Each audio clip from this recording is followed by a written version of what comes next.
बिस्मिल्लाहिर्रहमानिर्रहीम।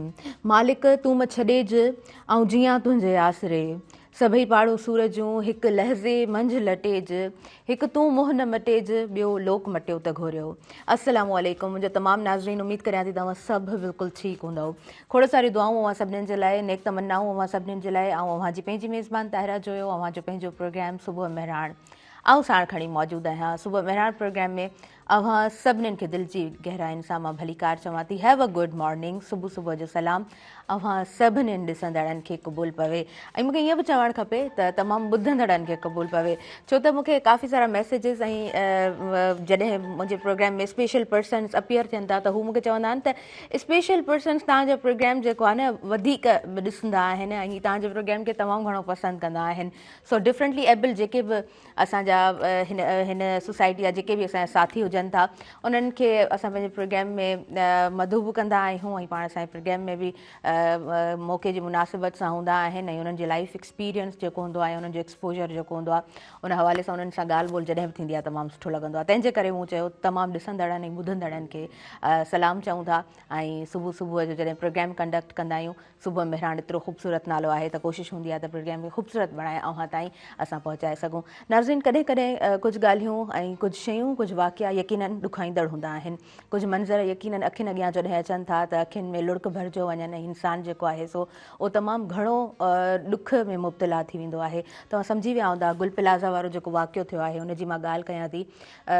34 ऐं 36 कलाक खनि ॿुधायो वञे पियो त बाहि कोन विसामी ऐं पाण सभिनीनि जेको आहे उहे मंज़र पंहिंजी मोबाइल स्क्रीन्स ते ऐं टेलीविज़न स्क्रीन्स ते ॾिठा आहिनि। माना उहो मुल्क जेको दुनिया में हिकु एटमी ताक़त रखंदो हुजे, उनखां पोइ जेको आहे असां वटि जॾहिं असांजा पंहिंजा इलाइक़ा ॾिसूं था ऐं पाण जॾहिं कराची जी ॻाल्हि कंदा आहियूं ऐं कराची पाण यकीनन सभु ॼाणूं था त सभ खां वॾो पाण वटि सिंध में शहरु आहे, उनखां पोइ हैदराबाद अचे थो, उनखां पोइ पाण सखर जी तरफ़ मूव कंदा आहियूं। कराची में इन तरह जो जॾहिं वाक़ियो थिए थो, सभु असां वटि जेके आहिनि इदारा उहे यकीनन हाई अलर्ट थी वञनि था ऐं उनखां पोइ हिकु अहिड़ी ख़बर असांखे मिले थी त केतिरनि ई कलाकनि खां पोइ उहा बाहि जेको आहे सो विसामी आहे। पूरे शहर जूं फायर ब्रिगेड्स जेको आहे गाॾियूं उते अचनि थियूं ऐं तमामु घणी मुश्किल खां पोइ उन बाहि खे जेको आहे थधो कयो वियो आहे ऐं उनखां पोइ असांखे ख़बर पवे थी त उन प्लाज़ा में केतिरा ई माण्हू अंदरि हुया। शॉपिंग मॉल हुयो, पाण सभु ॼाणूं था गुल प्लाज़ा केरु न वियो हूंदो या गुल प्लाज़ा जे बारे में कंहिंखे ख़बर न हूंदी। उहो मॉल जिते पाण जेको आहे सो हमेशह चवंदा हुआसीं त कराची वञिजे ऐं गुल प्लाज़ा न वञिजे, इहो माना मुमकिन न हूंदो आहे, जिते तव्हांखे जेको आहे सो होलसेल में शयूं मिलनि ऐं तमामु आसानी सां तव्हां जेको आहे न हिकिड़ी सुठी बार्गेनिंग करे ऐं सुठियूं शयूं पंहिंजे घरनि में वठी अचो। नंढे खां वठी घर जी हर वॾी उहा शइ जेका उन मॉल में मौजूदु हुई ऐं 1200 खनि जेको आहे उन प्लाज़ा में दुकानूं हुयूं जेके तक़रीबन सभु सड़ी वयूं। माल जो चवंदा आहिनि त वरी बि जेको आहे न मदावो करे सघिजे थो, उन जो भरपाव वरी बि मुमकिन हूंदो आहे, पर जंहिं शइ जो भरपाव मुमकिन न हूंदो आहे उहा हूंदी आहे इंसान जी जान। ऐं केतिरियूं जानियूं जेको आहे सो पाण ज़ाया थींदे उते ॾिठियूं आहिनि। वर्कर्स खां वेंदे उन्हनि दुकानदार जे मालिकनि खां वेंदे उते आयल जेके बि शॉपिंग सेंटर में जेके बि माण्हू मौजूदु हुया, पाण तमामु घणियूं जेके आहिनि सो ख़बरूं ॾिठियूं आहिनि, तमामु घणी वीडियोज़ पाण ताईं पहुतियूं आहिनि, पर हिकिड़ो वॾो सवाल जेको आहे सो इंतिज़ामिया ते अचे थो। उनखां पोइ यकीनन हिकु वॾो सवाल असांजी रियासत ते अचे थो, असांजी हुकूमत ते अचे थो त जॾहिं इन तरह जा वाक़िया मुहज़िब कंहिं बि मुहज़िब मुल्क में को बि वाक़ियो थींदो आहे त जल्दी जेको आहे सो उन मौक़े ते तमामु जेके बि सहूलियत वारा इदारा आहिनि, जेके उते जेको जिन जी ज़रूरत हुजे थी, उहे टाइमली पहुचो वञनि ऐं उन्हनि तमामु शयुनि खे जेको आहे सो टाइमली कवर कयो वेंदो आहे। पर असां यकीनन दुआ करियूं था त जेके बि फैमिलीज़ उते मौजूदु हुयूं, जिन जो बि जानी नुक़सानु थियो आहे, उन्हनि जे दर्द जो त को उहा ई ॻाल्हि त उन्हनि जे दर्द जी जेको आहे न इंसानु जॾहिं उते सोचे थो त पोइ उते को बि भरपाव मौजूदु न आहे, पर असां यकीनन दुआ ज़रूरु करे सघूं था अल्लाह तबारक व ताला ख़ैरो आफ़ियत जी नज़र करे, रब साईं जेको आहे रहम करम जी नज़र करे ऐं इन तरह जा वाक़िया जॾहिं बि थियनि था त पोइ यकीनन कुझु शयूं जेको आहे उहे पाण खे बि इंसान खे जेको आहे न स्टैंड बाय इंसान थियो वञे। तव्हांखे काॾे बि वञो था, किथे बि मौजूदु हुजो था ऐं का बि सिचुएशन जेकॾहिं बिगड़े थी त पोइ उते कीअं जेको आहे सो एहतियाती तदाबीर तव्हांखे अमल में आणणु घुरिजनि, पर वरी बि चयो वेंदो आहे त इंसान जो जिथे वक़्तु पूरो थींदो आहे त उते इंसान जी जेको आहे न वस कोन हलंदो आहे, पर इंसान जे हथ ई वस में जेतिरो हुजे ओतिरो ज़रूरु करे।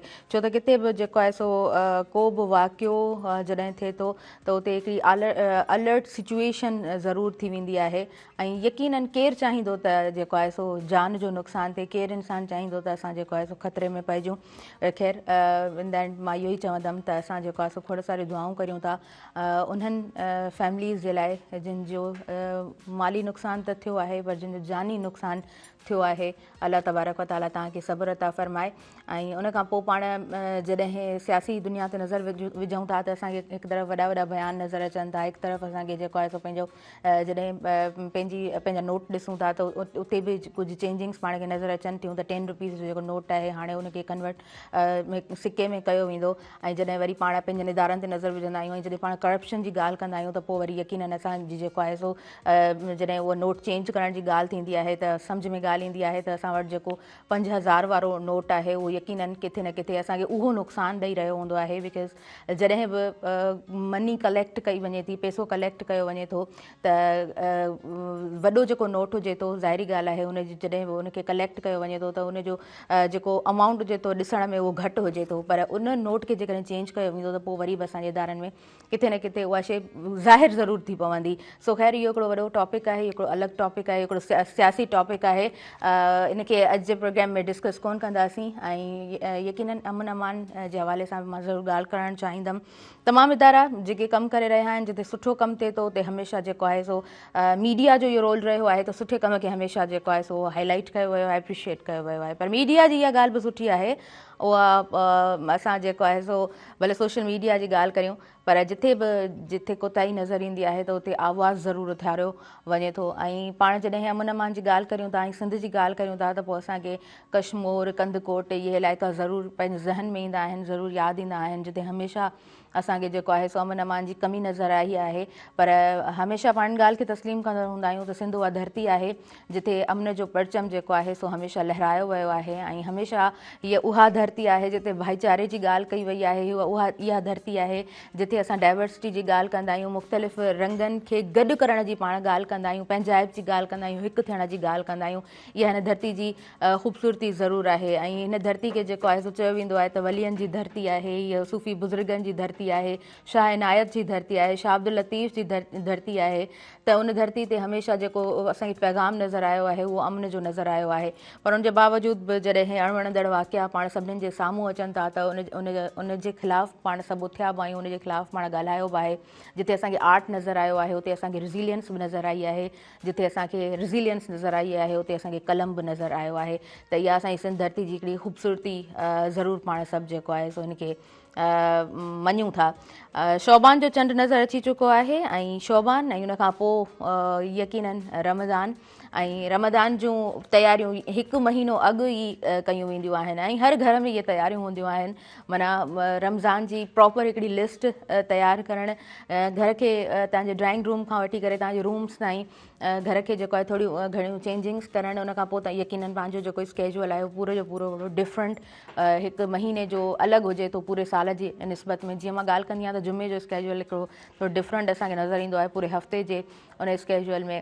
अव्हां सभु ॼाणो था त मेहरान टेलीविज़न ते ऐं इन ई तरह मुख़्तलिफ़ ॿियनि चैनल्स ते मेहरान टेलीविज़न सां गॾोगॾु जेतिरा बि असांजा चैनल्स आहिनि उते माह रमज़ान जूं हिकु अलॻि सां तयारियूं 1 महीनो अॻु ई स्टार्ट थी वेंदियूं आहिनि। उनखां पोइ माह रमज़ान जी स्पेशल जेका ट्रांसमिशन आहे उहा वहां ताईं पहुचाई वेंदी आहे।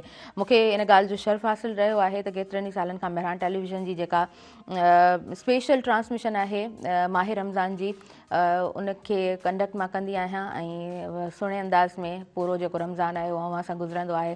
हिन भेरे बि इहा ई उमेदु करियूं था त अव्हां ताईं असांजा जेतिरा बि हिन पंहिंजे स्पेशल जेका ट्रांसमिशन असांजी हूंदी तव्हां ताईं सुठा प्रोग्राम्स असां पहुचाइण जी भरपूर कोशिशि कंदासीं। इहा कोशिशि सिर्फ़ु मुंहिंजी न आहे, मुंहिंजी इंटायर टीम जी आहे। मुर्तज़ा मजबूर साहब हमेशह तमामु शयुनि खे ऑब्ज़र्व कंदा आहिनि, पाण जेको आहे सो प्रोग्राम डायरेक्टर आहिनि त ऑब्वियसली सभु शयूं उन्हनि जे जेको आहे सुपरविज़न में थी रहियूं हूंदियूं आहिनि।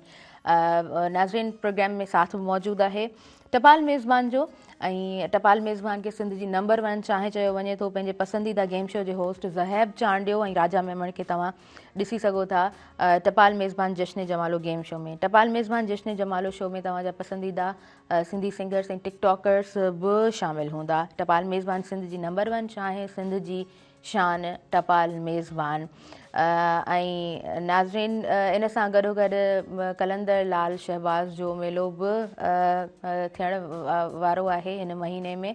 ऐं यकीननि जॾहिं मां ॻाल्हि कई आहे पंहिंजे इंट्रो में ॻाल्हाईंदे मूं चयो त हीअ सूफ़ियुनि वलियनि जी जेका धरती मञी वेंदी आहे, त पोइ जॾहिं बि इन तरह जा ॾींहं अचनि था त पोइ असां उन्हनि खे ऑन कंदा आहियूं, सेलिब्रेट कंदा आहियूं। पर हक़ीक़त में ॻाल्हि इहा आहे त को हिकु मख़सूसु ॾींहुं न हूंदो आहे। कंहिं बि फ़लसफ़े खे सम्झण लाइ दुनिया जो को बि फ़लसफ़ो हुजे, को हिकु ॾींहुं सेलिब्रेट करे तव्हां उहो फ़लसफ़ो कोन था सम्झी सघो। पर हा, इहा ॻाल्हि वाज़े ज़रूरु आहे त तव्हां उनखे जेको आहे न उन लेसन खे रिपीट कंदा रहो, तमामु शयुनि खे तव्हां जेको आहे सो पढ़ंदा रहो ऐं उहो जेको मख़सूसु हिकिड़ो असांखे लेसन मिले थो, यकीन उन जा केतिरा ई रुख आहिनि, मख़सूसु चवणु न घुरिजे, त उहो असांखे सम्झणु ज़रूरु घुरिजे। ऐं पंहिंजी ज़िंदगी में चवंदा आहियूं न त ॻाल्हियूं त खोड़ सारियूं, सब्जेक्ट्स त खोड़ सारा, शयूं त तमामु घणियूं, पर उन खां पोइ इंसान जो जेको अमल हूंदो आहे कॉल ऐं फ़ैल में पोइ इंसान जो जेको आहे न उहो तज़ाद किथे ज़ाहिर न थिए त जेतिरो इंसान जो जेको अमल आहे उनखां वधीक कुझु बि कोन हूंदो आहे। माना तव्हां छा बि चओ, अवां छा बि ज़ाहिर कयो, अवां छा बि ॾेखारियो, पर हिकु पॉइंट अहिड़ी ज़रूरु ईंदी आहे जिते इंसान जो जेको अमल आहे उहो ज़रूरु ज़ाहिर थींदो आहे। त शायदि इंसान पंहिंजी ज़िंदगी में जेकॾहिं कुझु जमा करणु चाहे थो त उहो इंसान जो जेको आहे न उहो कमु ई हूंदो आहे, उहो इंसान जो किरदारु ई हूंदो आहे, उहा इंसान जी जमा पूंजी थिए थी पूरी ज़िंदगी जी। चवंदा आहिनि त तमामु इज़तूं जेको आहे न उहो कमाइणु ॾाढियूं ॾुखियूं हूंदियूं आहिनि, पर संभालणु यकीननि ॾाढियूं ॾुखियूं हूंदियूं आहिनि। ऐं हिते वरी मूंखे पोइ इहा ॻाल्हि यादि ईंदी आहे त वतो इज़्ज़ मंतशा वतो ज़ुल्म मंतशा। यकीननि रब पाक जेको आहे सो जेतिरियूं इज़तूं जंहिंखे उन सां मालामाल करे थो, रब जी ज़ात ई आहे जेको इंसान खे इन्हनि तमामु शयुनि सां मालामाल करे थी। ऐं पोइ वरी इंसान जो पंहिंजो उते जेको आहे न उहो बि ज़रूरु कमु बि काउंट थिए थो, उनजो किरदारु बि काउंट थिए थो त इंसानु तमामु शयुनि खे कीअं संभालींदो आहे। अच्छा नाज़रीन, उन खां अलावा मां हैदराबाद जी ज़रूरु ॻाल्हि कंदमि। हैदराबाद में 11हों हैदराबाद लिटरेचर फेस्टिवल तमामु कामयाबीअ सां थी गुज़रियो। डिफरेंट सेशन्स ऐं मुख़्तलिफ़ टॉपिक्स ते असां जेको आहे सो सेशन्स असांखे ॾिसण जे लाइ मिलिया। पाण सभु जेके बि हिन सोसाइटी जा रहंदड़ यूथ मेंबर्स आहियूं, यकीननि अहिड़नि मेलनि में पाण सभिनी खे वेलकम कयो वेंदो आहे। हिन दफ़े सुठी ॻाल्हि इहा हुई, ख़ूबसूरत ॻाल्हि इहा हुई त तव्हांखे जेको आहे सो हिकिड़ी न्यू शइ हुई त तव्हांखे रजिस्ट्रेशन जेको आहे उन जे प्रोसेस मां गुज़रणो पवे पियो। तव्हांखे हिकिड़ो लिंक मिले पियो जंहिं ते तव्हांखे रजिस्ट्रेशन कराइणी पवे पई। उन खां पोइ तव्हां 11हें हैदराबाद लिटरेचर फेस्टिवल में वञी सघो पिया। मुंहिंजे ख़्याल सां त इहो हिकिड़ो सुठी नवाण हुई। सो इहे चेंजिंग्स जेके बि आहिनि उहे पाण सभिनीनि खे पसंदि हुजनि थियूं। थोरी तब्दीली यकीननि सुठी हूंदी आहे। हमेशह साॻियो पैटर्न सुठो कोन लॻंदो आहे। को बि प्रोग्राम हुजे माना सेम पैटर्न जेको आहे उहो कुझु मख़सूसु अहिड़ा प्रोग्राम हूंदा आहिनि जंहिंजी सुञाणप हिकिड़ो ई पैटर्न रहे थो, पर मेला जॾहिं असांखे नज़र ईंदा आहिनि उन्हनि में जेका नवाण हूंदी आहे उहा सुठी लॻंदी आहे। हैदराबाद लिटरेचर फेस्टिवल जी इहा ॻाल्हि हमेशह खां मशहूरु रही आहे ऐं हैदराबाद लिटरेचर फेस्टिवल इन हवाले सां बि तमामु घणो मशहूरु रहियो आहे त नौजवाननि खे हमेशह मौक़ो ॾिनो वेंदो आहे ऐं उतां खां नौजवान हिकिड़ो पंहिंजो जेको आहे न कॉन्फिडेंस डेवलप कनि था ऐं पोइ वरी यकीननि पंहिंजे जंहिं फील्ड में जिथे बि कमु कनि था, हिकिड़ो कॉन्फिडेंस इंसान खे जॾहिं मिलंदो आहे या एप्रिसिएशन जॾहिं इंसान खे मिलंदी आहे त पोइ ख़ासि करे उहो नौजवान हुजे त पोइ उहो अञा वधीक सुठो कमु करण जी कोशिशि ज़रूरु कंदो आहे। हमेशह न्याणियुनि खे ऐं जेको आहे सो ॿारड़ियुनि खे हिकिड़ो स्पेस सुठो हैदराबाद लिटरेचर फेस्टिवल ॾिनो आहे जेको हिन दफ़े बि यकीननि पाण सभिनीनि जे अखियुनि अॻियां मौजूदु रहियो। मां आर्ट जी ज़रूरु ॻाल्हि कंदमि। असांखे हमेशह जेको आहे सो परफॉर्मिंग ऑफ आर्ट सां रिलेटेड जेको आहे सो उते मुख़्तलिफ़ शयूं नज़र अचनि थियूं जेके यकीननि दिलि खे वणंदड़ हूंदियूं आहिनि। ऐं आर्ट उहा वाहिद दुनिया जी उहा फील्ड आहे जिते तव्हां उन बारे में सोचो त अव्हांखे जेको आहे न हिकिड़ो दिली सुकून ज़रूरु महसूसु थींदो आहे। चयो वेंदो आहे त आर्टिस्ट जेको हूंदो आहे उनखे ठाहियो कोन वेंदो आहे। आर्टिस्ट दुनिया जो शायदि उहो वाहिद इंसानु हूंदो आहे जंहिंखे रब पाक उन ई तरह ख़ल्क़े मोकिलींदो आहे, उनखे ठाहियो कोन वेंदो आहे, उनखे तराशो ज़रूरु वेंदो आहे। सो आर्टिस्ट जे लाइ हमेशह चयो वेंदो आहे आर्टिस्टिक पर्सनैलिटी रखंदड़ जेके बि माण्हू हूंदा आहिनि उहे तमामु घणा सेंसिटिव बि हुजनि था, तमामु शयुनि खे ॾाढो गहराई सां ॾिसंदा आहिनि। आम माण्हू जी नज़र खां जेकॾहिं उन शइ खे ॾिसजे त शायदि उनजो मफ़हूम, उनजो मतिलबु कुझु ॿियो नज़र अचे, पर हिकु आर्टिस्ट जेकॾहिं पंहिंजी नज़र सां कंहिं शइ खे ॾिसंदो त पोइ उनजो उनजी जेका नज़र हुजे थी उहा यकीनन उहा आर्टिस्टिक अंदाज़ वारी हुजे थी। नाज़रीन, वक़्तु थी वियो आहे शॉर्ट कमर्शियल ब्रेक जो। सो ब्रेक जी तरफ़ अॻियां वधंदसि ऐं प्रोग्राम सां साथ मौजूदु आहे टपाल मेज़बान जो। टपाल मेज़बान सिंध जी पहिरियों नंबर जो आहे, सिंध जी शान टपाल मेज़बान। ॾिसंदा रहिजो तव्हांजो पंहिंजो प्रोग्राम सुबुह में।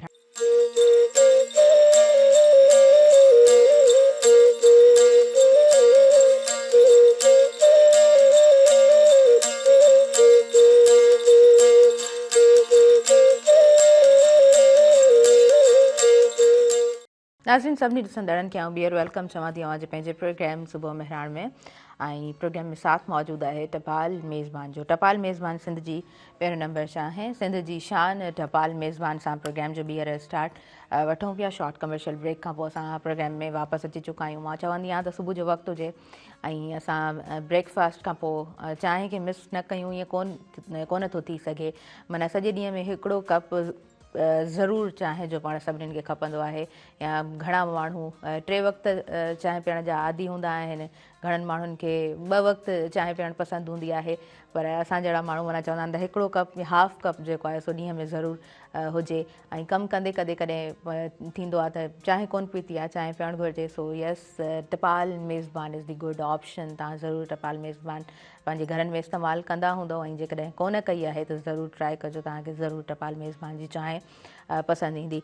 डॉक्टर सिलवत अस्करी असां अक्सर पंहिंजे प्रोग्राम्स में कनेक्ट रहंदियूं आहिनि ऐं उन्हनि खे पंहिंजे प्रोग्राम में मां कनेक्ट करणु बि चाहींदी आहियां। डॉक्टर साहिबा मुंहिंजे ख्याल सां हींअर कनेक्ट थी चुकियूं आहिनि। हेलो जी, अस्सलाम वालेकुम।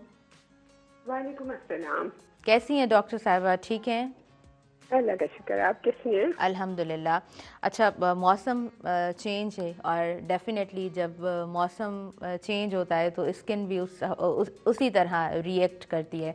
मैं चाहूँगी कि थोड़ा स्किन के हवाले से आप हमें बताएं कि किस तरह इन सर्दियों में डिहाइड्रेशन का भी बहुत ज़्यादा मसला होता है, हम कैसे अपनी केयर करें? जी प्लीज़। मौसम चेंज होता है और ख़ासतौर पे ड्राई मौसम जब हो जाता है तो उससे हमारी स्किन जो है ना बिल्कुल रिंकल्स के साथ साथ हो जाती है। ऐसा लगता है कि बिल्कुल सब मुंह जो है ना वो बिल्कुल ड्राई होके ना सख्त होके वो अजीब सा लगने लगता है। तो ग्लोनेस पे भी बहुत असर पड़ता है लड़कियों की, और बच्चों को जो है वो बड़ी इरिटेशन होती है, बच्चे बहुत ज्यादा प्रॉब्लम में आ जाते हैं। तो इसमें ये कि जब हवा लगती है तो फिर बहुत ज्यादा इसमें तकलीफ होती है। तो बेहतर ये है कि आप लोग अपने लिए अपनी जो मॉइस्चराइज रखें स्किन को, जो भी आप लोग क्रीम्स लगाते हैं किसी किस्म की भी, तो कोल्ड क्रीम जो होती है वो बहुत अच्छी होती है। और उसके अलावा ये है कि मेरे पास भी बहुत अच्छी अच्छी क्रीम्स हैं, आप लोग कांटेक्ट कर सकते हैं मुझसे। जी बिल्कुल।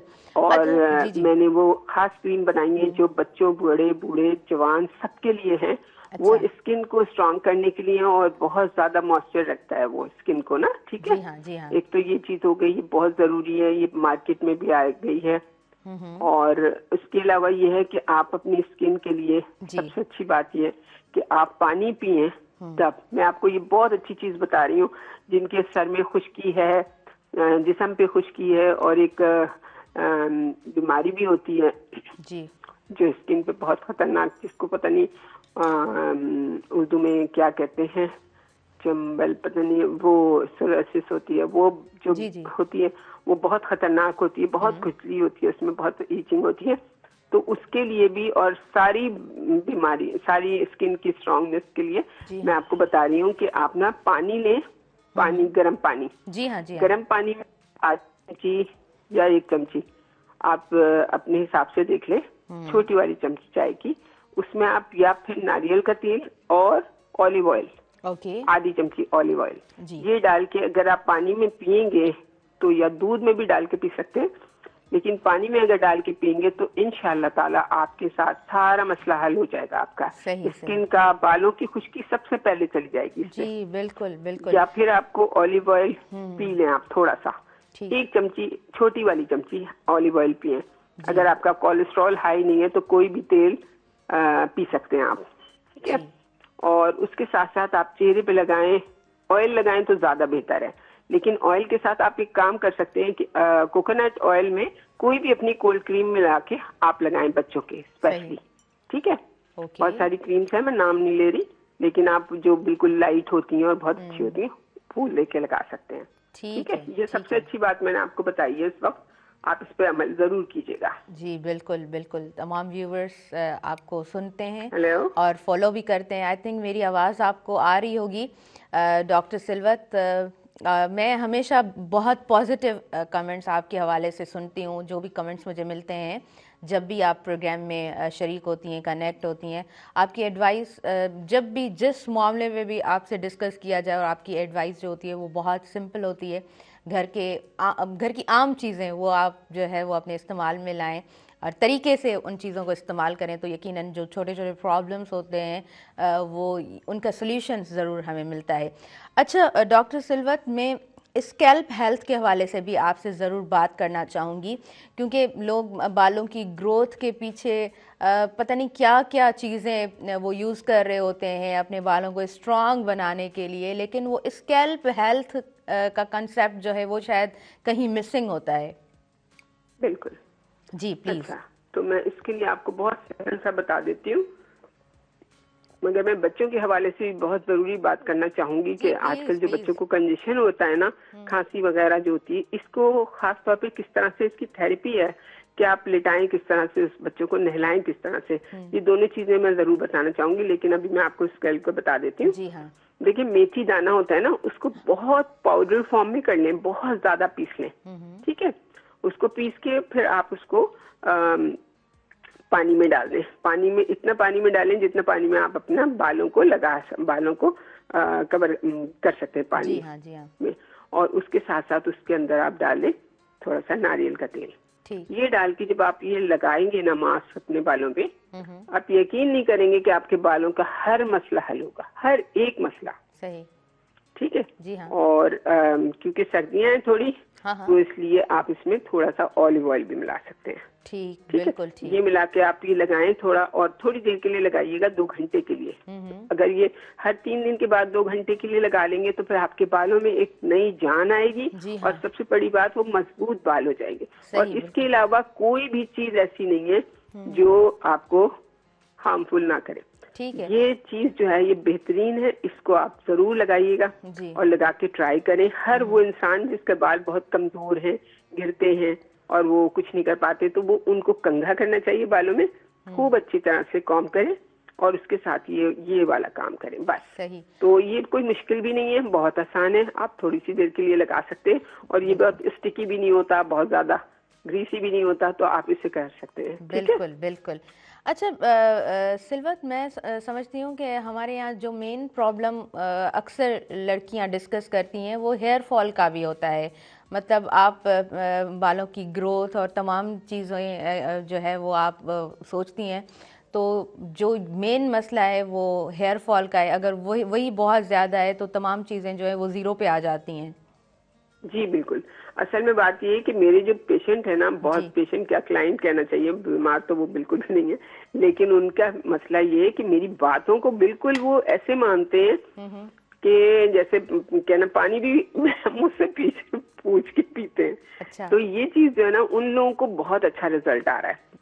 रात को उनके बाल अच्छे खासे निकले होते थे तकिए पे ना, व्हाइट तकिए पे, मैं कहती थी आप सोएं तो देखिएगा, तो उसके बाद अब वो बिल्कुल नहीं गिर रहा है बाल। वो सिर्फ ये छोटी छोटी चीजें हैं, आपको कॉम करना चाहिए। कंघा नहीं करते बहुत सारे लोग, जिसकी वजह से आपके बाल जो है ना वो वीक हो जाते हैं, उनको ना वो उनकी एक्सरसाइज नहीं होती बालों की बिल्कुल भी ना, तो ये जरूर करा करें। ये मैं बहुत आपको इसलिए वो चीजें बता रही हूँ कि जिसकी वजह से ये सारी प्रॉब्लम क्रिएट होती है। हाँ, तेल बहुत है, कोई फायदा नहीं उन तेलों का। मैं आपको सच बात बताऊं कि आप बिल्कुल नेचुरल ऑर्गेनिक जो भी चीज लगाएंगे उसका 100% फायदा होगा। सही सही, बिल्कुल ठीक। केमिकल से रिलेटेड जो भी चीजें लगाएंगे, चाहे जितने अच्छे तेल हो, कुछ हो, उसमें आपको वो फायदा नहीं मिलेगा। जी बिल्कुल ठीक।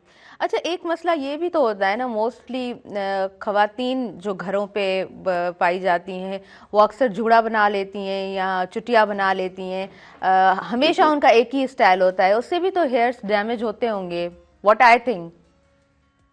डैमेज इसलिए कह सकते हैं कि उसमें मिट्टी होती है बालों में। जब गंदी होते हैं बाल, गंदे होते हैं, सीबम वगैरह होता है या कुछ होता है, तो उनके बाल जो है ना वो हर तरह से एंगल को चेंज करना भी बहुत नुकसानदेह होता है। आपने देखा होगा अक्सर आप जब ऊंचे बाल बनाते हैं तो अक्सर बालों में दर्द हो जाता है ना, बहुत ज्यादा दर्द होता है, सर में भी दर्द होता है, बालों का एंगल डिफरेंट हो जाता है। वो नहीं करना चाहिए। जैसे हम मसाज करते हैं, फेस का फेशियल मसाज होता है, वो भी एंगल से होना चाहिए, तब वो सही होता है। इस तरह होता है, वरना और कोई बात नहीं होती। बस बालों को साफ रखना बहुत जरूरी होता है। चाहे आप पानी से ही बाल धो लें, आपके बाल बढ़ना शुरू हो जाएंगे। आप देखा करें, जो जेंटली ऐसी है, जो लोअर कहते हैं, जिनको मतलब बहुत ज्यादा अफोर्डिंग नहीं होते, उनके बाल सबसे अच्छे होते हैं, आप देखा करें। हाँ हाँ, सही कह रही हैं आप बिल्कुल, क्योंकि वो कंघा बहुत करते हैं और पानी से बाल जरूर धोते हैं, साबुन से धोते हैं बाल। हम लोग लाखों करोड़ों चीजें लगाते हैं और हमारे बालों में वो चीज नहीं आती, व्हाइट हो रहे हैं। उनके बाल भी वाइट नहीं होते। आप सर्वे करके देखें तो आपको पता चलेगा। जी बिल्कुल बिल्कुल। अच्छा डॉक्टर सिलवत, आप बच्चों के हवाले से, बच्चों की केयर के हवाले से कुछ ऐड करना चाह रही थी? बच्चों के हवाले से तो आजकल सबसे ज्यादा केयर की ये जरूरत है। जो बच्चे पैदा हो रहे हैं आजकल, तो जो हॉस्पिटल में उनको जाके इनक्यूबेटर में रख दिया जाता है। हाँ। इसलिए रखते हैं कि वो, मैं ये बता रही हूँ आपको कि बच्चे आजकल जो है वो वीक क्यों पैदा हो रहे हैं, क्योंकि मदर जो है वो फ्रेंच फ्राइज और नूडल्स और ये स्पैगेटीज और ये जितनी ऐसी चीजें खा रही हैं, और जले हुए भुने हुए तेल वाली चीजें जितनी भी खा रही हैं, उनके बच्चे इसी तरह के आजकल वीक हो रहे हैं और हॉस्पिटलाइज हो जाते हैं। पैदा होने के बाद, घर जाने के बाद वापस आते हैं। तो ये सब चीजें जो होती हैं, ये सिर्फ इसी वजह से हो रही हैं। प्लीज फॉलिक एसिड औरत को जरूर दे देना चाहिए, खिलाते रहना चाहिए। बच्चियों को शुरू करा दें आप फॉलिक एसिड की गोली, और ताकि बच्चों के अंदर ये डाउन सिंड्रोम, ADHD और बहुत न्यूरोलॉजिकल डिसऑर्डर्स हो रहे हैं, तो ये सब से बचेंगे बच्चे, और डिसेबिलिटी हर तरह की खत्म होगी। और इसके अलावा ये कि बच्चों को ना आजकल कवर करके रखें, विक्स का इस्तेमाल करें। विक्स जो होती है वो बच्चों वाली विक्स भी मिल रही है, वो विक्स आप सीने पे, पीछे पीठ पे और पसलियों की तरफ लगाएं, गले में लगाएं, और रात को सुलाएं तो तकिया ऊंचा रख के, सीना भी तकिए के ऊपर हो बच्चे का, तो इंशाल्लाह ताला उसको खांसी से, जुकाम से, नाक बंद होना सब ठीक होगी इससे इंशाल्लाह। और कवर करके लेके जाएं बच्चे को, जब लेके जाएं बाहर, बाइकों पे लेके जाते हैं बच्चों को, तो उसके साथ भी विक्स लगी हुई हो, तो उनको जर्म्स नहीं आते। ठीक है, ओके जी, ओके। अच्छा डॉक्टर सिलवत, एक और भी मेरा सवाल है कि बच्चे अक्सर जो ब्रेकफास्ट के बाद लंच बॉक्स लेके जाते हैं अपने स्कूल्स में, माएँ वो फास्ट फूड वही चीज़ें डाल के दे रही होती हैं, आप क्या समझती हैं कि वो बच्चा जिसको पता नहीं है कि मेरी हेल्थ के इश्यूज आगे जाके मुझे फेस करने पड़ेंगे, लेकिन डेफिनेटली वो पेरेंट्स को, प्यारी प्यारी छोटी छोटी माएँ जो बनी है ना, नई नई औरतें, ये बेचारियां जो है ना, बच्चियां, ये इनको नॉलेज नहीं है, इनको अवेयर नहीं है। ये लोग अपना टेस्ट देखती हैं, और इसी तरह ये बच्चे के लिए भी यही सोचती हैं कि जो हमें पसंद है वही बच्चे को भी पसंद होगा। इसलिए वो बच्चों को ये चीजें खिला के भेजेंगे। बहुत मासूम है वो औरतें, क्योंकि देखें, प्लीज मेरी बात को बहुत गौर से सुने आप। बच्चों को आजकल 3 साल की बच्ची दांत की तकलीफ के लिए हॉस्पिटल गई थी, ये काफी वायरल भी हो चुका है ये, कि वो बच्ची 3 साल की बच्ची का दांत निकाला है और उसको कार्डियक अरेस्ट हुआ है। बच्ची को सोचें आप जरा, क्योंकि ये ही सब चीजें हर वक्त खाना, बच्ची का रूट कैनाल करने का कहा उन्होंने, और फिर वो बच्ची का डॉक्टरों ने करा। वो डॉक्टरों की भी गलती नहीं कही जाएगी, क्योंकि उसके दांत इस कदर खराब हो चुके होते हैं, बाद में सारा कुछ ब्लेम जो होता है वो डॉक्टरों पे आ जाता है। मगर ऐसी बात इसलिए नहीं होती कि ये चीज हमें प्रिकॉशन करना चाहिए, हमें एहतियात करना चाहिए कि हमारे बच्चों के दांत कभी खराब होए ना। हम माशाल्लाह 8 बहन भाई थे, हमारी कभी जिंदगी में दांत नहीं खराब हुए जी, क्योंकि हमें ऐसी चीजें दी नहीं गई। बिल्कुल बिल्कुल डॉक्टर सिलवत, आपने बड़ी खूबसूरत बात की है कि इन तमाम चीज़ों का पेरेंट्स को ही ध्यान रखना होता है, स्पेशली जो माँ होती है उसको तमाम चीज़ों का बहुत ज़्यादा ख्याल रखना होता है। Thank you so much for your valuable time. मां ब्रेक की तरफ अॻियां वधां थी। नाज़रीन, ब्रेक जो टाइम थी वियो आहे ऐं प्रोग्राम सां साथ मौजूद आहे टपाल मेज़बान जो। टपाल मेज़बान सिंध जी पहिरियों नंबर चाहे सिंध जी शान टपाल मेज़बान ॾिसंदा रहिजो तव्हांजो पंहिंजो प्रोग्राम सुबुह मेहरान।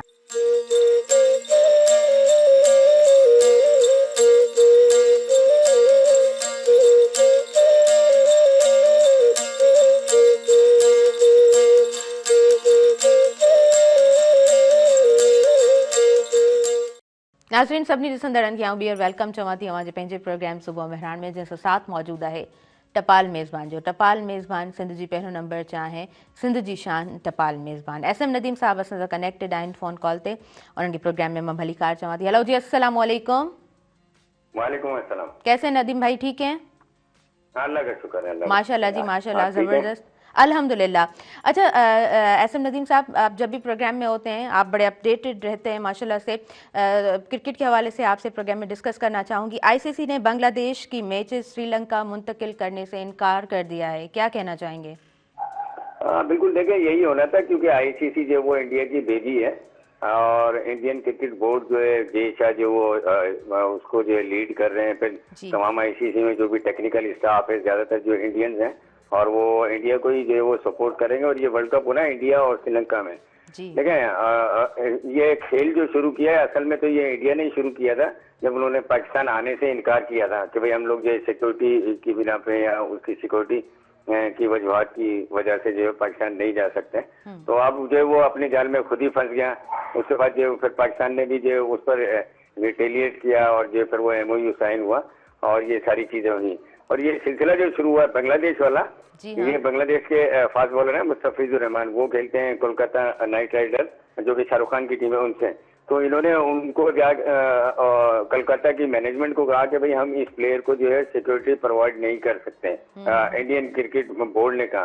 तो इसकी बिना पे बांग्लादेश ने कहा जब आप हमारे एक अकेले प्लेयर को नहीं दे सकते तो पूरी टीम को कैसे देंगे। तो उनका बांग्लादेश का जो कहना है वो बिल्कुल दुरुस्त है और ठीक है कि भाई आप जो जब एक प्लेयर को जो है सिक्योरिटी नहीं दे सकते तो हमारी पूरी टीम को कैसे देंगे। तो उन्होंने इसी बिना के ऊपर जो है ये सारा जो है जो सिलसिला शुरू किया, ICC को लेटर लिखे, इंडियन को किया।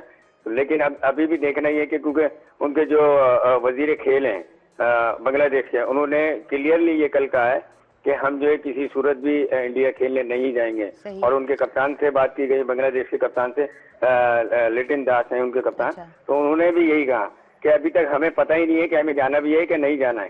तो इस मीन के जो ये बड़ा जो है वो इंडिया ने इसको बड़ा मुतनाज़ा बना दिया इस वर्ल्ड कप को।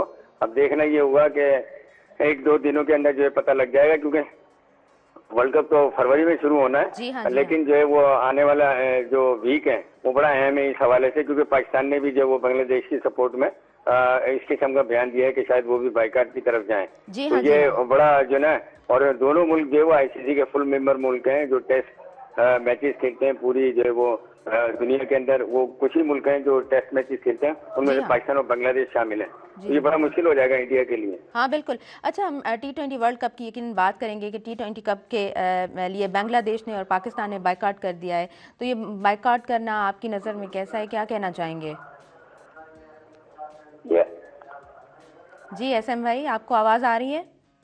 हाँ जी जी, बताएं आप, पहले आवाज नहीं आ रही। जी, मैं T20 के हवाले से बांग्लादेश और पाकिस्तान ने जो बाइकाट का ऐलान किया है, मैं उस हवाले से पूछना चाह रही हूँ, आपकी नज़र में ये बाइकाट किस तरह है? हाँ देखिए, बाइकाट करना जो है हक बनता है, चाहे वो कोई भी मुल्क हो। वो अगर अपनी जगह पर सही मकसद उसका मौक़िफ़ है और सही स्टैंड करता है और प्लेयर्स की जो सबसे ज्यादा देखें, इससे इंडिया को भी नुकसान होगा। उनके जो पाकिस्तान और इंडिया का जो मैच होता है वो हाई वोल्टेज मैच होता है और उसमें जो रेवेन्यू होता है वो किसी भी मैच से मतलब पूरे टूर्नामेंट का जो रेवेन्यू एक तरफ और पाकिस्तान और इंडिया का मैच जो होता है उसका रेवेन्यू यकीनन वो एक तरफ। जो ब्रॉडकास्टर हैं उनकी भी ये शर्त होती है कि एक मैच जरूर देना जो पाकिस्तान और इंडिया का मैच है। तो उससे इंडिया को भी नुकसान होगा। देखते ही है कि अब आज या कल के अंदर जो स्टेटमेंट आ जाएगी दोनों बोर्ड की तरफ से, पाकिस्तान और बांग्लादेश, कि वो क्या करना चाह रहे हैं और कैसे करना चाह रहे हैं। तो ये सारे मामला जो अभी मकसद पेचीदा सूरत हाल बन गई है, अभी इसको किस तरह सॉल्व करते हैं ये देखना होगा। जी ठीक है। अच्छा SM नदीम साहब, उसके अलावा बिग बैश लीग के हवाले से भी मैं पूछना चाहूँगी कि पाकिस्तानियों की परफॉर्मेंस आपने कैसे देखी? देखिए, जो हमारे प्लेयर्स हैं, पाकिस्तानी प्लेयर्स जो टॉप के प्लेयर्स हैं, जिनमें बाबर आजम है, शहनशाह अफरीदी हैं और मोहम्मद रिजवान है इनकी परफॉर्मेंस तो कोई खातिर ख्वाह नहीं रही, और क्योंकि शहंशाह अफरीदी बीच में छोड़कर आ गए, शायद इंजर्ड हो गए थे। बाबर आजम ने 10-11 मैचेस खेले, 2 50s किए हैं। रिजवान के साथ भी इंसिडेंट हुआ कि भाई जो उनको मैच खेलते हुए बुला लिया गया। बाकी जो हमारे हारिस रऊफ हैं उनकी परफॉर्मेंस थोड़ी सी ठीक रही, लेकिन जो इन तीनों प्लेयर जो रेगुलर हमारे पाकिस्तान के जो स्टार प्लेयर हैं, बाबर आजम है, रिजवान है, शहंशाह अफरीदी, इनकी परफॉर्मेंस कोई इतनी अप टू द मार्क नहीं थी, जिसकी वजह से जो बोर्ड को भी सोचना होगा कि वर्ल्ड कप के लिए आया, इनकी सिलेक्शन पर क्या किया जाए, क्योंकि जो हमारे यंगस्टर्स हैं, नए प्लेयर्स जो खेल रहे हैं, उनकी परफॉर्मेंस जो है वो इनसे बेहतर नजर आ रही है मुख्तलिफ लीग के अंदर, चाहे वो बांग्लादेश लीग हो या IL T20 हो। तो ये इनको जो है थोड़ा सा रिवाइव करना पड़ेगा पाकिस्तान क्रिकेट बोर्ड को, फिर जाके जो है वो पाकिस्तान की टीम जो कोई बेहतर अंदाज में परफॉर्म करेगी। और लीग का एक टेम्परामेंट अलग होता है, टूर्नामेंट का अलग होता है। तो अब देखते हैं कि जो पाकिस्तान टीम जो है क्या टीम अनाउंस करती है, क्योंकि तमाम बोर्ड ने टीमें अनाउंस कर दी हैं तकरीबन। सिर्फ पाकिस्तान क्रिकेट बोर्ड ऐसा है जिसकी अभी तक जो है वर्ल्ड कप के लिए टीम अनाउंस नहीं है। जी बिल्कुल सही कहा आपने, बिल्कुल सही। अच्छा SM नदीम साहब, PSL के हवाले से भी मैं पूछना चाहूँगी कि हैदराबाद की शमूलियत जो है उसको आप किस तरह देखते हैं, या हैदराबाद के खिलाड़ियों को इन कमिंग फ्यूचर क्या फ़वाइद आप देखते हैं? देखिए, ये PSL में हैदराबाद की टीम का आ जाना ये अपने आप में बहुत बड़ा कारनामा है, और मैं इसमें जो वो फवाद सर्वसाधियों का शुक्रिया अदा भी करना चाहूंगा कि आपने एक नई रूह जो है वो हैदराबाद की क्रिकेट के अंदर में कह लें कि वो फूंक दी है, और इससे हैदराबाद के जो प्लेयर्स हैं उनके अंदर भी एक होप आ गई है। जो वहाँ के लोग हैं, तमाशाई हैं, अच्छा मुख्तलिफ जो है वो अभी तक वो वेटिंग पर हैं कि इनका नेक्स्ट जो है वो लाहे अमल क्या होगा, क्योंकि अभी टीम का नाम डिसाइड होना है। फिर उसके बाद जो वो हैदराबाद में उन्होंने कहा था कि हम कोई जो प्रोग्राम करना चाहेंगे, देखते हैं वो किस किस्म का क्या आया, कोई एग्जीबिशन मैच करवाएंगे वो, या कोई लॉन्चिंग सेरेमनी होगी या क्या होगा, ये अभी तक लोग जो है वेटिंग पर हैं। और जैसे सियालकोट की टीम है वो भी न्यू बॉर्न है, वो अभी टीम जो है वो भी हैदराबाद की टीम के साथ जो है वो बाय की गई है। तो उनकी आज 2 बजे जो है वो नाम की फाइनल जो है वो अनवीलिंग सेरेमनी है कि जो वो नाम क्या फाइनल होगा, क्योंकि सियालकोट तो है ही, उसके आगे क्या लगाएंगे, वो थंडर या सिस्टर्स या स्टैलियंस, ज्यादातर सुनने में जा रहा है वो सियालकोट स्टैलियंस ये नाम देंगे। तो हैदराबाद के क्रिकेटर को डेफिनेटली फायदा होगा, और फायदा इस हद तक होगा कि जो हमारे यंगस्टर्स हैं उनके लिए एक होप बन गई है, उनकी शायद कोई अकेडमीज वगैरह भी यहाँ पर लगे, और फिर जो उनको सीखने का भी मौका मिले, फिर जो इंटरनेशनल प्लेयर्स हैं वो भी आएंगे, और नियाजी स्टेडियम उसको अपग्रेडेशन का अमल जो है वो तेज हो जाएगा, क्योंकि PCB चेयरमैन भी कह चुके हैं, और ये फवाद सरवर साहब जो ऑनर हैं हैदराबाद टीम के, वो भी कह चुके हैं, और गवर्नमेंट ऑफ सिंध उसके साथ मिल के तीनों एक ट्राई का बनेगा, और जो ये नियाजी स्टेडियम को इस काबिल बनाएंगे कि जो है वो उसके अंदर जो इंटरनेशनल और PSL के मैचेस हो सकें। हालांकि मेयर काशिफ शोरो साहब ने काम जरूर किया है, लेकिन वो इंटरनेशनल स्टैंडर्ड का काम नहीं है, क्योंकि उनके पास भी महदूद फंड है। उसकी वजह से जो है वो जितना काम कर सके वो अभी कर भी रहे हैं और किया भी है, तो बहुत ज्यादा फायदा होने वाला है। और आप इंटरनेशनल सर्किट में आ गए हैं इस क्रिकेट लीग की वजह से, तो देखें क्रिकेट जो है वो एक ग्लोबल वो खेल है, और पूरी दुनिया में देखा जाता है, और इसको जो पसंद किया जाता है। तो हैदराबाद का नाम जुड़ जाना ये भी एक अपने आप में बहुत बड़ा कारनामा है। बिल्कुल बिल्कुल। अच्छा, हम जब हैदराबाद की बात करते हैं, और हैदराबाद यकीनन एक बड़ा सिटी है, हैदराबाद की अपनी कुछ बेसिक ज़रूरियात जो हैं, हम अगर उसको देखते हैं सिंध के दूसरे नंबर बड़े शहर को, तो मैं थोड़ा सा जो हमारे स्टेडियम्स हैं उनके हवाले से, ग्राउंड्स के हवाले से पूछना चाहूँगी, आप क्या समझते हैं? आपका बहुत अच्छा एक्सपीरियंस रहा है, तमाम चीज़ों को आपने बहुत बारीकी से देखा है, तो जो हमारे ग्राउंड्स हैं वो कितने टाइम के बाद जो है उन्हें अपडेट होने की ज़रूरत होती है? देखिए, कोई भी ग्राउंड है या कोई भी चीज है, जब तक वो यूज होती रहती है तो उस पर काम चलता रहता है, ठीक है ना। अब नियाजी स्टेडियम के साथ अलमिया ये हुआ है कि नियाजी स्टेडियम में 2008 में लास्ट मैच खेला गया, ठीक है, 2008 से, और अब चल रहा है 2026। तो आप अंदाजा कर लें, एक मकसद अरसा दराज हो गया है कि वहाँ पर जो है कोई इंटरनेशनल मैच नहीं हुआ। जब वो मैच हुआ तो क्या हुआ कि इन्होंने कोई तैयारी भी नहीं की, फिर उसको ऐसे ही छोड़ दिया, ठीक है ना, वो छोड़ दिया, तो वो उसके वो हालत जो है मजीद खस्ता से खस्ता होती गई, ठीक है ना। तो अब वो इस लेवल पर आ गया वो ग्राउंड के, अब लोग जो है वो कहते हैं वहाँ पर मैच होना चाहिए, लेकिन भाई होना तो चाहिए, उसके लिए जो लवाजमात हैं, जो फैसिलिटीज हैं, वो भी तो पूरी होनी चाहिए। वहाँ का जो स्कोर कार्ड है, स्क्रीन जो कहलाती है, अब तो डिजिटल हो गई है, सारा कुछ जो है वो कंप्यूटराइज हो गया है हर जी चीज। हाँ, जी वहाँ पे हाँ। अभी तक वही पुरानी लगी हुई है कि वो बंदा स्कोर लगाया करता था और फिर जो है वो जाके स्कोर नजर आता था। तो वो उन्होंने कोई बिल्डिंग बनाई हुई है, मैंने विजिट किया था लास्ट टाइम अभी जी, जी। सैटरडे को। जी, जी। तो उसमें मैंने देखा सारे, फिर वहाँ पे ग्राउंड के अंदर पैचेज हैं, थोड़ा सरफेस जो अनइवन है। मतलब ग्राउंड की अपग्रेडेशन या रिनोवेशन जब भी होती है बिल्कुल। हो या उसको यूज किया जा रहा हो मुसलसल। अब इन्होंने यूज नहीं किया है, उसकी वजह से जो वो उसकी हालत बुरी हो गई। अब इनको नए सिरे से जो है जीरो से स्टार्ट लेना होगा और उसको हाँ, हाँ, बिल्कुल हाँ। उसको बिल्डोज करके और फिर दोबारा से उसके पवेलियंस और ये सही सारी सही, हम चीजें ये जो नहीं बनानी कह होगी। सकते तो कि ये अंडर खर्चीली रकम भी चाहिए। कंस्ट्रक्शन है। जी हाँ, हालांकि जो जी है हाँ। वो फ्लड लाइट भी नहीं है वो, क्योंकि बिल्कुल। पीएसएल के मैचेस फ्लड लाइट में होते हैं, तो वो भी एक इशू है। फिर ये हमारे हैदराबाद में जो है वो कोई 5 स्टार होटल जो है वो नहीं है इस टाइप की जो प्लेयर्स के लिए अकोमोडेट किया जाए उनको वहाँ पर। तो ये इश्यूज हैं, इनको सॉल्व करना होगा।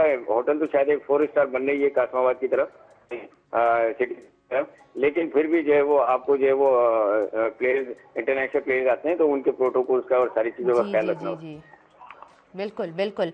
अच्छा, एसएम नदीम साहब, अंडर 19 वर्ल्ड कप के हवाले से भी ज़रूर पूछना चाहूँगी कि अंडर 19 वर्ल्ड कप पाकिस्तान के नौजवानों की परफॉर्मेंस किस तरह देखी आपने?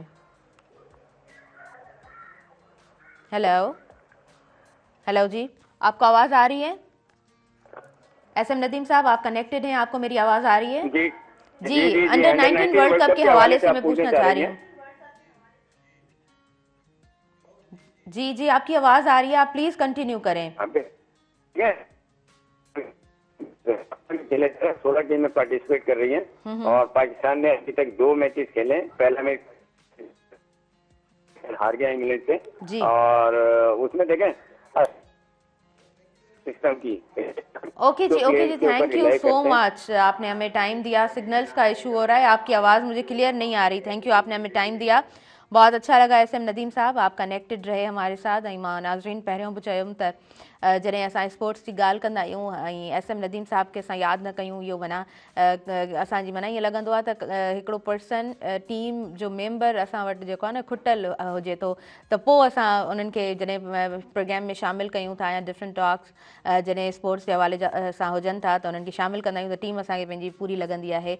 ऐं पाण हुननि जो जेको कमु आहे स्पोर्ट्स डिपार्टमेंट सां उन्हनि जी वाबस्तगी आहे ऐं पाण हिकु सुठा उस्ताद बि आहिनि ऐं उन्हनि जी एजुकेशन जेको आहे सिंध यूनिवर्सिटी मां फिज़िकल एजुकेशन डिपार्टमेंट मां रही आहे, त पाण इलाही अप टू डेट रहंदा आहिनि ऐं सिर्फ़ु क्रिकेट जे हवाले सां न पर तमामु गेम्स जेके बि दुनिया में खेॾियूं वञनि थियूं, पाकिस्तान में खेॾियूं वञनि थियूं, उन हवाले सां पाण खे इलाही अपडेट रखंदा आहिनि। त सुठी ॼाण अव्हां ताईं ऐं असां ताईं पहुचाईंदा आहिनि। हिकिड़ो सुठो डिस्कशन थींदो आहे ऐं इहा जेका हिकिड़ी साइड आहे न स्पोर्ट्स वारी, रांदियुनि वारो जेको हिकिड़ो पासो आहे, इनखे वाकई में विसारणु बि न घुरिजे।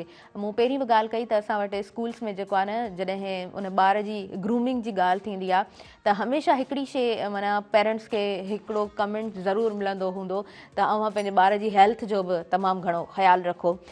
उनजे पोयां रीज़न इहो आहे, ॿारु ठीकु आहे टाइमली बि उथे थो, उहो स्कूल बि वञे थो, उहो तव्हांजो रिलीजियस एजुकेशन बि हासिलु करे थो, उन खां पोइ घर में बि तव्हां उन ॿार खे टाइम ॾियो था, पर उनजो जेको पंहिंजो ॿार जो टाइम आहे उहो किथे आहे? उहो ॿार जो टाइम हूंदो आहे उनजी रांदियुनि जो टाइम।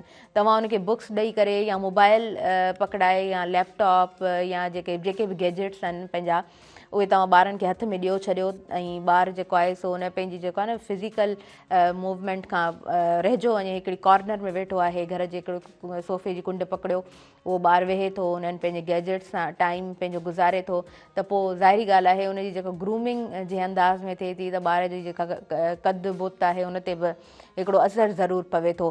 त इन जे लाइ चयो वेंदो आहे त इहो जेको साइड आहे न इनखे ज़रूरु जेको आहे न पकड़णु खपे। ॿई साइड्स बैलेंस करे हलाइणु खपनि। उनजो स्कूल तमामु शयूं, उनजी एजुकेशन ऐं हिन एक्टिविटीज़ खे बि यकीननि ॿार खे गॾो गॾु हिन में इन्वॉल्व रखणु घुरिजे। नाज़रीन, वक़्तु थी वियो आहे न्यूज़ ब्रेक जो, सो ख़बरूं ॿुधूं था। असां शॉर्ट कमर्शियल ब्रेक जी तरफ़ अॻियां वधूं था, पोइ जल्दी सां हाज़िर थियूं तव्हांजे पंहिंजे प्रोग्राम सुबुह मेहरान में।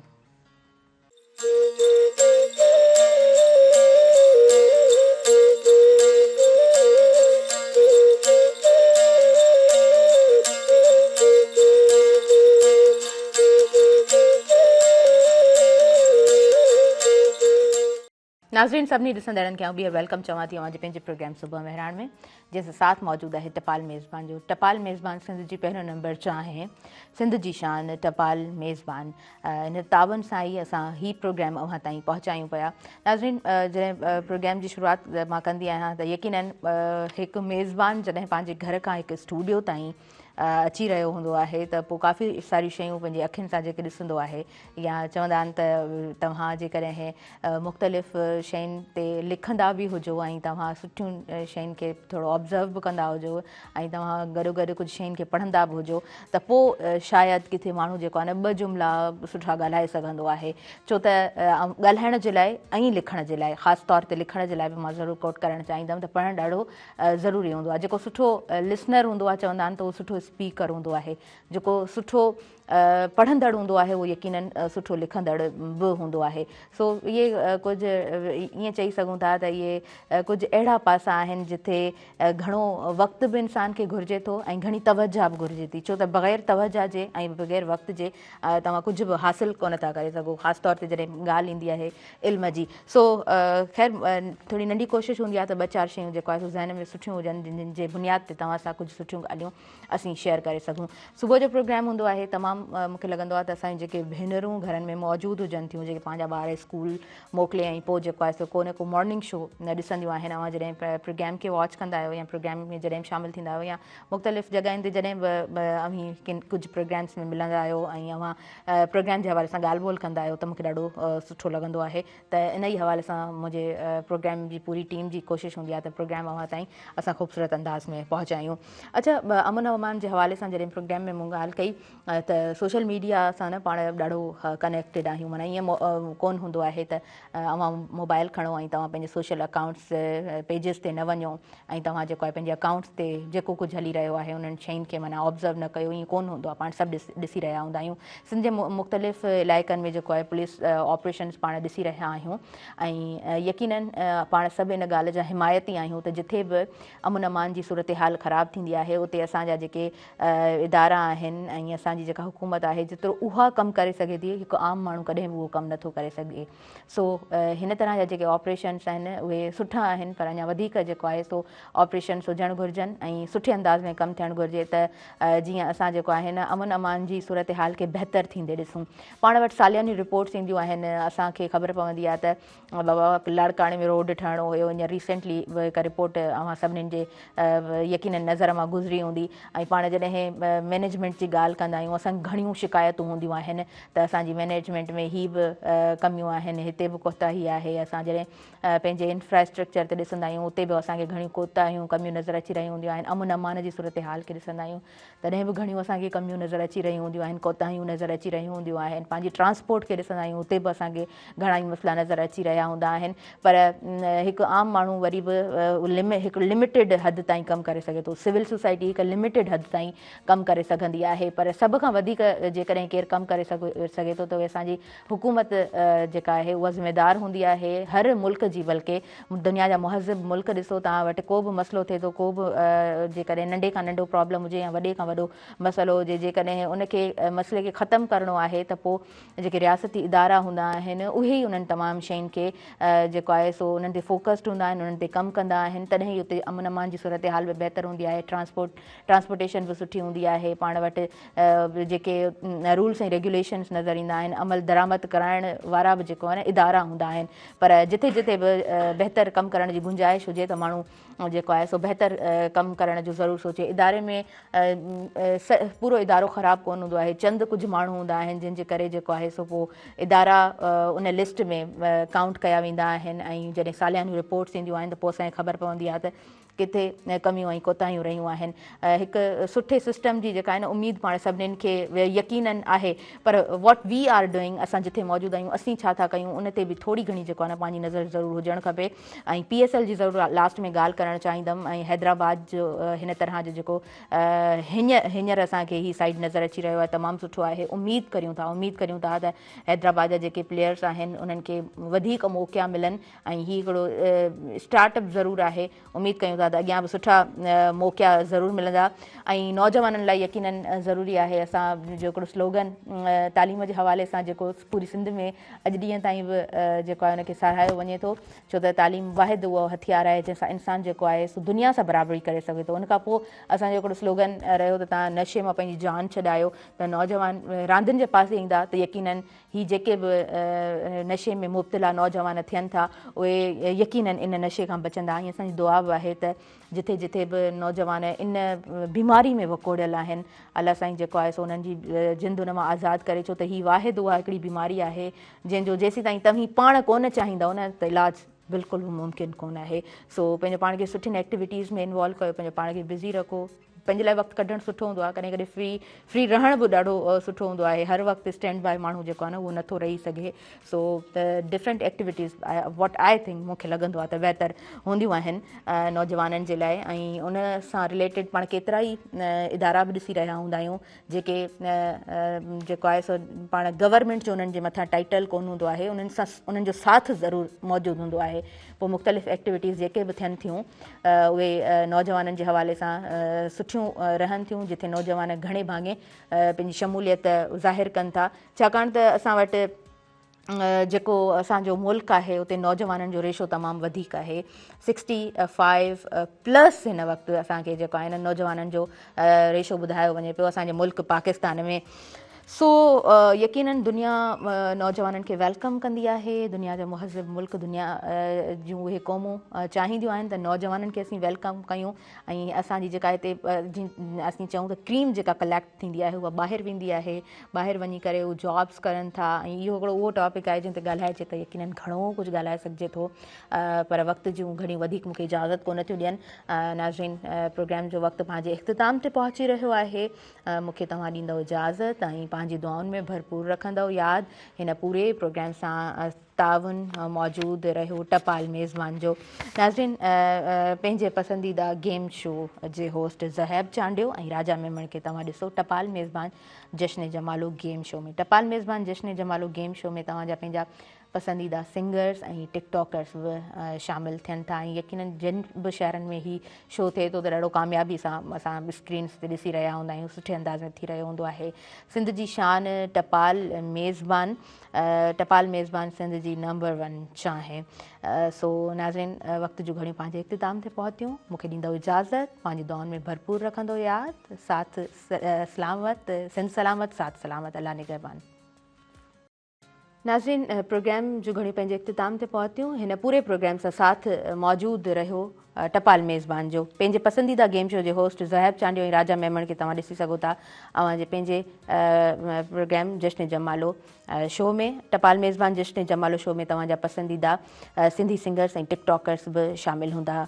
टपाल मेज़बान सिंध जी पहिरियों नंबर चाहे, सिंध जी शान टपाल मेज़बान मूंखे ॾींदो इजाज़त, मुंहिंजी इंटायर टीम खे इजाज़त ॾींदो, पंहिंजी दुआउनि में रखंदो भरपूर यादि। अल्लाह निगहबान।